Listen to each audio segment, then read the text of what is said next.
Sorry mister Niloy, আপনি হয়তো একটা কথা জানেন না যে আমাদের স্যার মানে রাজ চৌধুরী শুধু তাদের সাথেই দেখা করে যাদের সাথে সে নিজে দেখা করতে চায়। তাই এই ক্ষেত্রে আমি কিছুই করতে পারছি না। তার জন্য দুঃখ প্রকাশ করা ছাড়া কিছুই করার নেই আমার। কথাটা বলেই একটু মুচকি হাসলো ইকবাল সানি।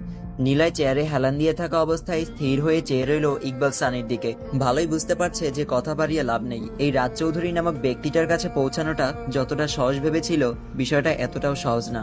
তাই আর সময় নষ্ট না করে উঠে দাঁড়ায় নিলয়। ইকবাল সানির সাথে হ্যান্ডশেক করে বিদায় নিয়ে একটু হাসি রেখা টেনে বেরিয়ে গেল সেখান থেকে। পাশে একটা ছেলেটা প্রায় সময় নিলয়ের সাথে চলাফেরা করে। নাম তার প্রিন্স পিন্টু। নিলয়ের অবর্তমানে টুকটাক বিষয়গুলো সেই দেখাশোনা করে। নিলয় যখন খুব একটা জটিল বিপদে পড়েছিল তখন এই পিন্টুর উসিলায় বেঁচেছিল সে। তখন থেকেই নিজের সাথে রেখে দেয় এই পিন্টুকে। বলতে গেলে নিলয়ের খুব বিশ্বস্ত এই ছেলে। তবে এসব পথে বিশ্বস্ত মানুষগুলোই পেছন থেকে ছুরি বসাতে দ্বিতীয়বার ভাবে না। এসব রাস্তায় প্রতিটা মোড়ে মোড়ে সাইনবোর্ডের শব্দগুলো হলো স্মাগলিং